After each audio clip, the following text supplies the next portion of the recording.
anything I do say wrong about it. Most of my stuff, I'm a printer by trade. That's where my copyright experience is at. I deal with print media. I don't really know very much about music other than I hate top 40 radio. A specific case here of Creative Commons licensing would be these things. It's a project we're running here at Nauticon.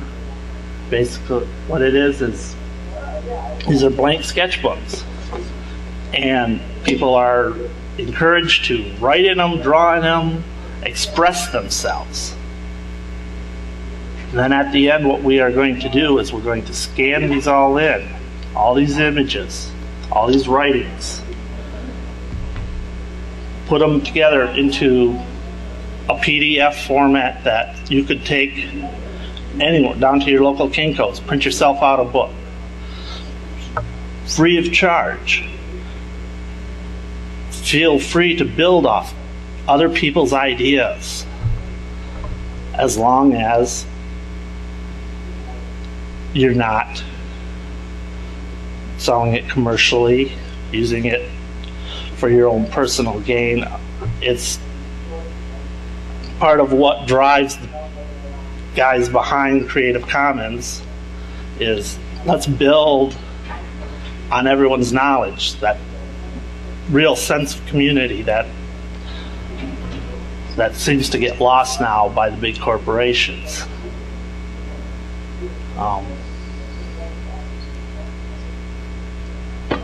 Any questions? I know I ran through this stuff pretty fast. I'm sorry about that. But I will try my best to answer any questions anyone may have. What do you recommend as far as finding Creative Commons content? I know there's a number of search engines geared towards certain types of content and things like that. I find the best thing to do is to go to creativecommons.org, their website. I mean, they have, that's part of something they do as a clearinghouse for it. Yahoo also CC search. Yeah, I don't know the URL. I searched at Yahoo/CC, but yeah, and I've read a little bit about that prior to coming here. They, I guess it's kind of up in the air whether Yahoo is just ripping off someone else. No, well, all Yahoo is doing is because we at Creative Commons also have our own search engine. Yes. Search desk. That's usually where I suggest starting. Right. Ours, we actually crawl underneath the RDF web pages. Yahoo's just using license link backs. So they're taking an existing search database and tracing link backs to some licensees. And that it's not a guaranteed indicator, but it's fairly true. So much. Didn't I see something recently about a way to embed Creative Commons license information into binary files, like say in image headers and stuff like that? Is that something these search engines would pick up on? Search engines would not pick up on the binary information. Google Images might, if search engines were. They might, but doesn't suggest that. yes, most search engines, matter of fact, I think all search engines are only looking at text. They don't even look inside Flash files.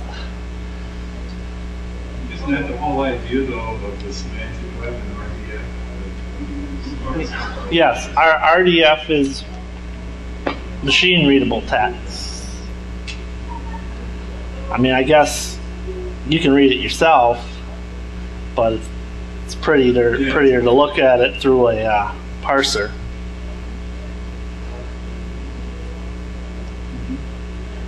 Any questions on like copyright?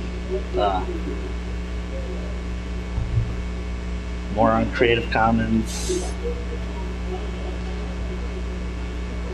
I feel like I've only used maybe 5 minutes of your time, and I'm feeling really bad about this.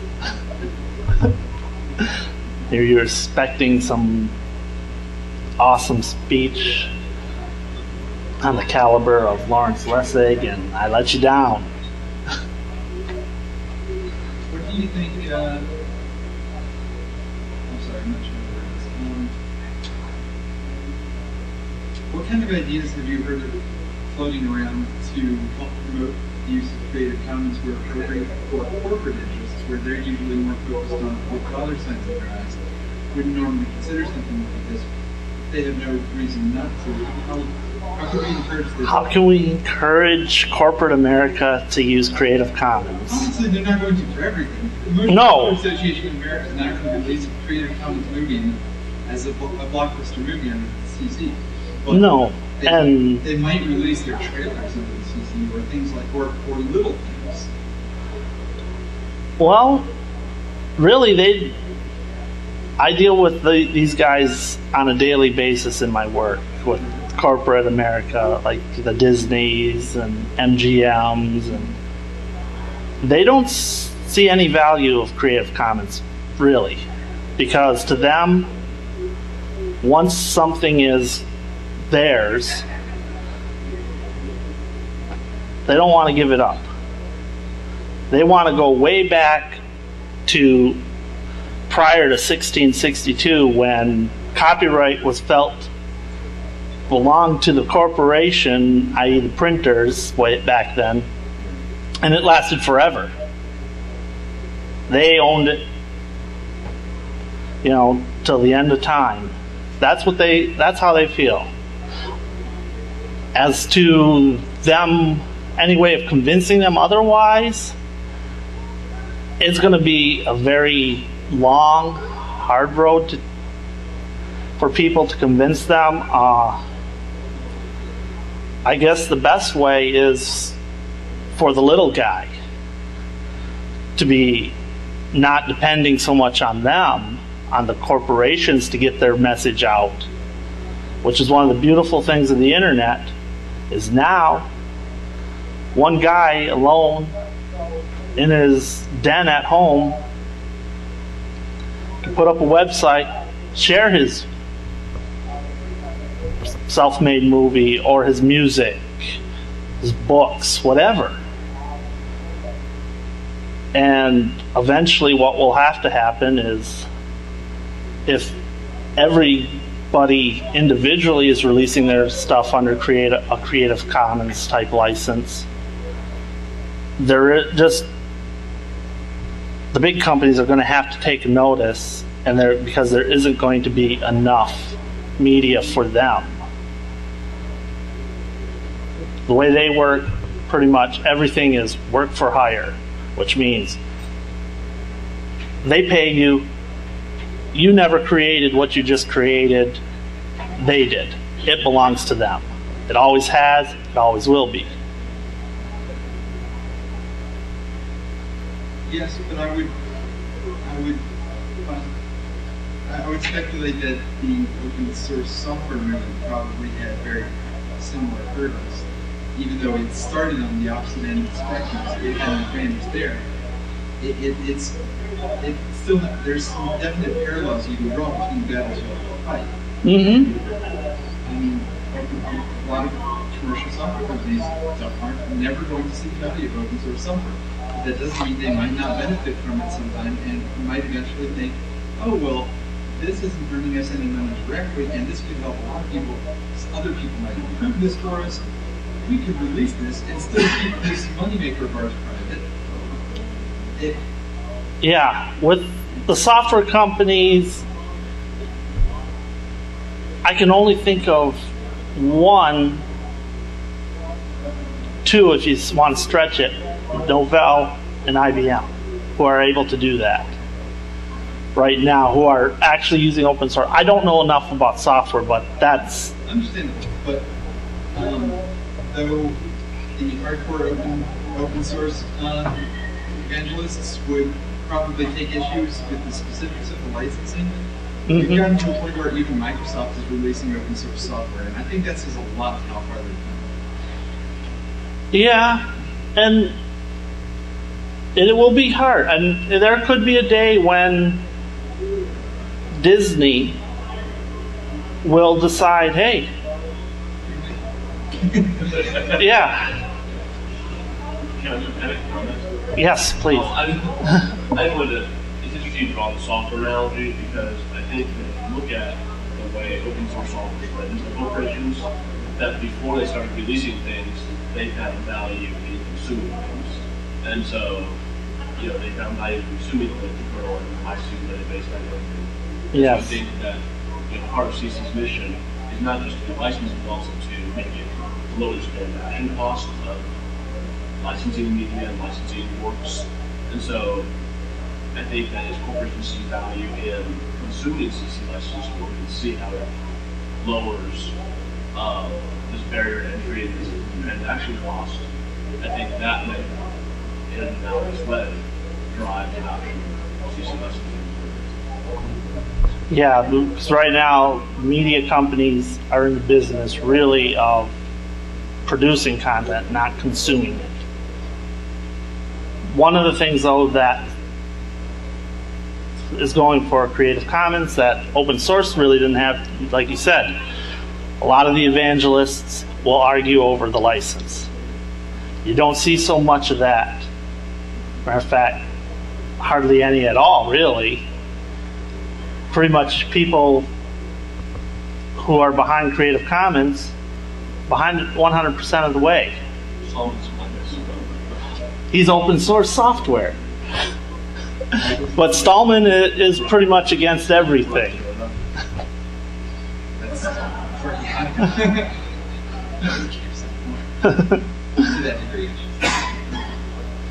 But it will be a very long, hard road. Someday it may happen. What I think it'll go is you'll see smaller companies that will adopt it first, because what they need is they have to first see the value in consuming something. If 100 people release on the internet under Creative Commons short clips of their trip somewhere, and the company decides, I'm going to make a documentary on the trip to the Grand Canyon, and find all this work already there, they will love to have something for nothing. And as long as the license is compatible enough so that they can profit in some way, they will adopt it and use it. But big media companies are never going to give away something for free, because their product is the creative work. Where a software company, they can give away the software, but they're selling the service. Yeah, I'm making a generalization. This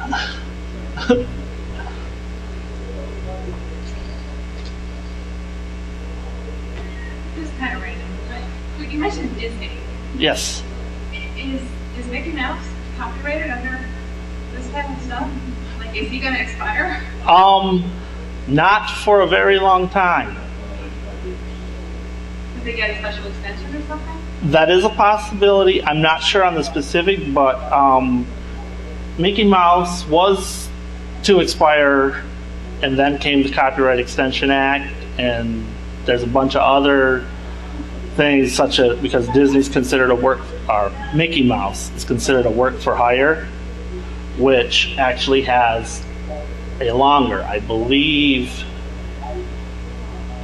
it escapes me right now. I want to say no, it's not 95 years. It's Corporate authors have it longer. Yes. Copyright lifespan than individual authors. It's pretty ironic that, well, ironic I guess, but they use it to expire in 1975, or 1977, and then the 76. After the terms, and you expect to expire in 99. That's the average. 98 Copyright Act. Yeah. Saved it right there. Yeah, because what it did is, delayed. yeah, it's, and there has been cases in the past where specific publishers or companies I've actually got